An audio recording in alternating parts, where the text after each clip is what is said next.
I don't know. I never know how to start Okay. these things, but I guess we are here with my father, the very professional businessman, my father. So I probably should put my phone down, right? I mean, you can do, if you got stuff going on your phone, you can have your phone open. No, this is more important. Okay, guys. There we go. All right, so I do have a couple questions for you, and You look great. a couple things. You look great too. Oh, thank you. You look good. Yeah. You look good. You look good. Shoot, I guess some of the main stuff that I think we should be talking about is professionalism in a sense in business. And then, in my opinion, something that we talk about a lot is like how to help ourselves and how to better ourselves as people. Okay. And I think that's definitely like a dynamic that some people just don't have with their family, which Okay. I genuinely appreciate. So I guess somewhere to start is, what are some key takeaways? Or honestly, first, what do you do? Who are we here with? I'm Willie Williams, Bob Johnson Chevrolet, and I'm his father. Yep, I'm his son. So I got a question for you. 35 plus years in the car business? Yes. Long time. Right? A long time. Where did you start? Give me a very quick synopsis of your journey to how you got to where you are now. I was in the furniture business and in my early 20s and sort of messed that all up. So this guy one time, he owned a bar and he was like, hey, do you want to make real money? He goes, you should be in the car business. Well, I didn't have a job anymore in the furniture business. So I'm like, okay, well, let me go in the car business. And I started out in a little dealership in Brockport called Hofbauer's. Worked there for a little bit, and this one of the guys said, you probably need to find another place because for whatever reason, he gave me a little tip. And that dealership shortly was no longer in business. And then I worked for Jesse Thompson, and God bless Jess. I wouldn't be where I'm at if it wasn't for Jesse Thompson. So Brandon, you should be real proud, or your dad would be real proud of you. And then I just kept moving from there to there, selling. Then I was a finance manager, a truck manager, a general sales manager, all of that. So, and I came here about 14 years ago. Mr. Stahl was kind enough to want me here, and here we are. I'm blessed and grateful. So I would say another question is, what are some key takeaways in professionalism, like how to come across and be professional in business, in sales, I guess, in general? Know your product. Be comfortable with your own self. And that takes some work, believe in yourself. Because sometimes it's, you have those back-to-back days where people don't buy or you got problem after problem and it takes practice to sort of just pick yourself. If you're, it feels like if you got knocked down on your back, that's not a bad place to be because you always can get up. So, and the other thing a guy told me a long time ago is if you take care of your people, your customers, they will always take care of you. And I found that to be true. So. I agree on that. Yeah. So, like, you've witnessed it. Yeah. I have witnessed We'd be in it. Wegmans and, we had this little trick. And what would happen is if we were in a public place and somebody came up and wanted to talk about cars like Wegmans, Yeah. and I'd be like, okay, kids, I'm gonna drop a coin. And once it hits the ground, that's your cue to say, "Oh my gosh, Dad, I forgot my homework. We got to get back home." Yep. I can't make this up. It used to be crazy. Like we'd be out in a grocery store, Wegmans or Walmart, or literally anywhere, and somebody would be like, "Willie," and then you get tired into like a 20, 30-minute conversation because this guy don't know how to stop talking. Or I didn't even know who it was. I'd be like, "Yeah, what's going on?" Yo, who is that? Yep, I have the same thing. You know, when I go to events, sometimes Yeah. like I'll have like 5 people come up to me like, "Yo, what's going on?" I'll be like, "Yo, what is going on?" You know what I'm I mean? like, Joe, ask him his name. Dad, ask him who it is. Yep. I go, like, who's that, dude? Yeah. That's crazy. We run into the similar Right. problems, but something also I wanted to ask you. I guess a takeaway for sales a little bit. Like, what type of person do you need to be to get into sales? I mean, shape there's yourself guys that into really don't like people and they do well because maybe they just don't care because they just do what they need to do. Personally, myself, if you enjoy people, like the heart of people, who people really are, and you have an interest in it, I think you'll do well.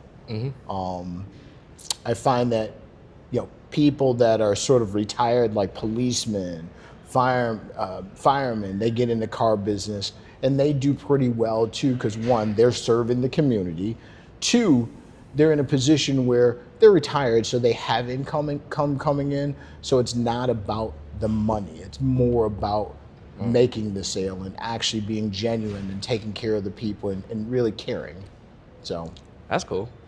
I like that, but I feel like most people take a job just to get paid, and like the people who have a little bit of a passion behind the actual like facilitation of the job is good. paid. Yeah, you. Anyway, Yeah, he no, does but get I paid. actually enjoy people. I get paid too. I do cellular sales, Yeah. so it's Go see kinda that like guy. Cellular sales. this guy, Bob Johnson. Yes. So, dude, it's always a pleasure. It's cool to be able to sit down and just talk to you kind of like this. Oh, It's buddy, I cool. love- And it's going to be recorded, so Yeah. like we get to look at it Right. and look back on it. It's cool. And we look good together too. We do look good together. I know, Do I right? look like him? I think And I I do. think I look. Yeah, I got his dad. I got a so little we bit more look hair together. than him. Yeah, a little bit. Because he made it all go away. Him Yo, and his that's sister. crazy. Dude, I got nothing. I guess kind of like related to that, what is the most annoying thing I used to do as a kid? The kid, he just starts something and just like, and he would just be fixated on it. How's that the annoying thing? Well, cards. He would want to like I buy. see it. He want the best. Dad, I need these special cards. He would be flipping pens. Dad, I need this special pen. Dad, I want to just do this. Music. I need this. I need that. I need this. But anyway, but you know what? It's turned him into who the guy that he is today. You know, I was kind of needy in that sense. I remember picking up a bunch of different things like juggling or throwing pens Juggling. or spinning Juggling was, pens and oh, I need throwing this and I need cards that. and- yeah, This kid could take a card and throw it through glass. I mean, there's something. I don't know. that's crazy. That's insane. That's not even possible. That's David Okay, it Blaine wasn't stuff that, right but it there. was. I think he thought he was David Blaine. Yeah, Something. I wanted to be David Blaine. I used to have this DVDs of David Blaine. I'd watch them. True that, yeah. I'd watch them. Yeah. Like, I don't even know how old I I was. think he must did have been take like up 7 or magic, 8. too. I tried, but I sucked at it, so I stopped. Anyway, And then what's the most interesting that I did as a kid? music. He got into music and he stuck with it. And that's something I always encouraged him to do, Mm-hmm. So not only is he good with sales and phones, he's great at music. Yep. So- I did band starting at 11, then did all of the band. My mom had to trick me into staying in the band. She said, first year, freshman year, she said, I'll give you $100 at the beginning of the year and $100 at the end of the year if you stay in band. She gave me the $100 at the beginning of the year, and then I forgot, and she never gave me the $100 at the end of the year. So then I just kept doing it through high school. Right. So and I think you were there for because I was band president actually senior year. So she Yes. tricked me into being band president basically, and I gave a speech and I told that story. And it got a bunch of. I think it killed. It was a good story, Right. Like what you might think that you don't want to do might be the thing that you should be doing, in a sense. You know what I mean? And sometimes also respecting your elders at the same time, because their judgment might be better than yours. Oh my God, he said it. Wow. Hey, it took me a long time to realize that. I'm almost 27, and I only realized it this year, to the full extent of it and what that means. So. It's great. Yeah. What else is there to talk about? We got a couple other things. We got a whole bunch of time. Okay.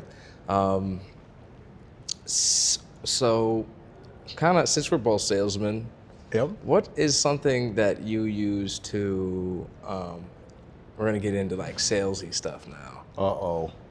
So Can't tell me all my secrets. well, don't tell your secrets, but like, you know, for other people who are possibly in sales, and also for customers, like if you were a customer, what type of salesman would you want to approach you? Somebody that both listens. sides. That's the biggest thing. I like to write things down. First thing when I meet with you, I take out a piece of paper. One, if you're writing it down, you're genuinely showing interest and you're listening. Two, I want to know what you need. So once I know what you need, then I can tailor the presentation to that. So anyway, makes I learned a sense. long time ago, it's not what I think is best for the customer. It's what you want. Yeah. I lost the sale because I thought I was doing what was best for the customer when the customer's like, you're not listening to me. This is what I want. That was a valuable lesson. That is a very valuable lesson. And it's kind of interesting because now you get to hear it from both sides. Like if you were a customer, if you walked into a place and this person wasn't doing that for you, then you probably wouldn't want to work with them. No, I'd be like, yep, Hey, I'll get right back with you. Yep. That is a big thing that happens in sales is if they're like, let me think about it and I'll come back. They're not coming back and They they'll listen. think about it, but they won't think about it fondly. Here's what I say to them. I go, do you see that hole out there? That's called the be back hole. That's customers that say, I'll be back, but they get lost out in that hole and they just never make it back. So. It is very true. That is like one of the most truest things ever. But sometimes, occasionally, if you do build rapport and you're like personable with the person or you have stuff in common, then they legitimately do mean it. They'll be back, but it's just more of a surprise than Well, it's follow-up, a regular too. thing. Yeah. You know, hopefully you do a great job on Yep. follow-up. Following up for anybody in professionalism, or being professional, following up is key. If you contact one person once about something and that's all you do, and you expect them to like contact you back, no, you got it. You have to be the driving factor Correct. of whatever you're trying to do. I think that's one of my downfalls is I'm like, once you leave and you're like, well, you know, my thought is if you really want to come back, you're going to contact me and you're going to come back. And I don't think that's the best. That has been proven that's not the best strategy. Yeah, I mean, you don't want to be pushy either at the same time. Right. I'm Like, buying. it's kind of like it's a give and take type of thing. It's a I think. balancing act. Yeah. Sometimes people are like, do you want to sell a car? I'm like, are you alive? Yeah, that's kind of how I was yesterday. Somebody was like saying they want to watch and they want a bunch of other things, and I was like, okay. But it was before they had to work. But I didn't, what I failed to do, because she's still going to come back and get a watch, was give her my information. I didn't give her my information. I mean, to be fair, it was my second day on the floor, but I didn't give her my information. Like, that's one of another key thing is if you interact with somebody and you think that you can help them or they can help you or you can have a mutual relationship, make sure you have contact information and then do the follow-up that we were just talking about. Right. Yeah. What do you think? I don't know. Do you have anything you want to ask me? What was the one thing that you did not like about the car business, me being in the car You know, business? you asked me this before.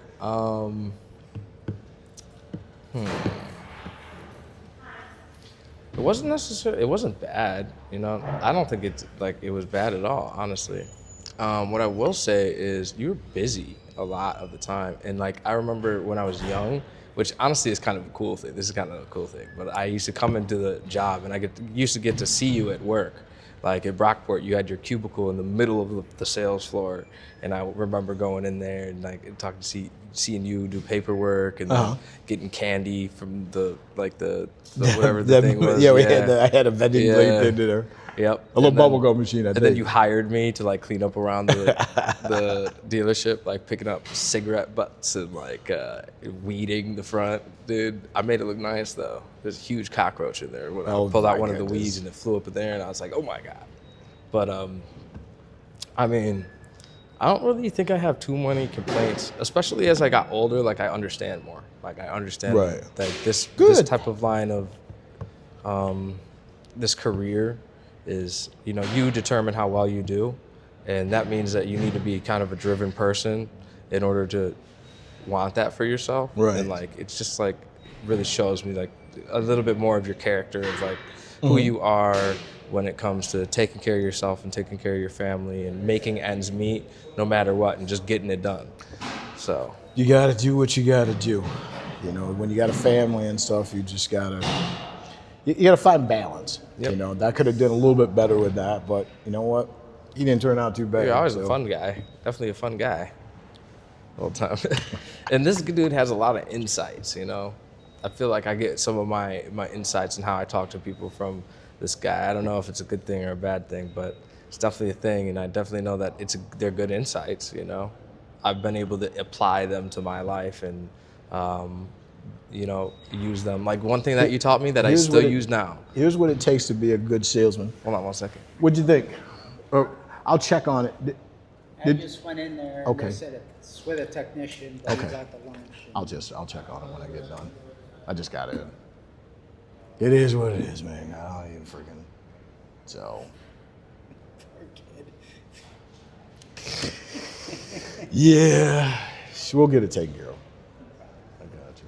You doing good? Yeah, how about you? Good. We're just shooting a little bit of something here. That's Dave. You might not be in the frame, but it's okay. But that's okay. Privacy. All right, I'll check. What was I gonna say? What's it's or what you taught me what what's it's are. Oh, what's it? What's it means like when you meet somebody, Yeah. find a what's it. Like, let's say he's got a buckle. Hey, what's it? What's that? Let's say, you know, on his truck you see a decal when he pulls in. Hey, what's that decal there? I seen something very similar to that. So, you know, find what's it. Literally Something that's- anything, like anything. literally anything. A tattoo, earrings, pants, shirt, a Yeah, hoodie, anything. Literally anything, and say what is that, or compliment it. But that A goes big to, one. and I'm sorry, that goes to you know, genuinely being interested in somebody. Yeah, You know, because you're paying attention. and then you know that can open up a topic of conversation, and then next thing you know, you're just like talking about things that you wouldn't normally talk about with a stranger. Do it all the time. I feel like the barber.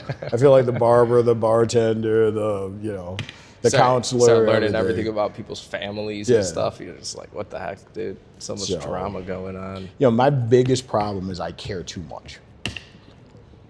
That's not a bad problem. This guy over here. I care too much. You I sound care like too much. That sounds like when you go into a job interview and they're like, "What's your biggest fault?" And you're like, "I work too hard."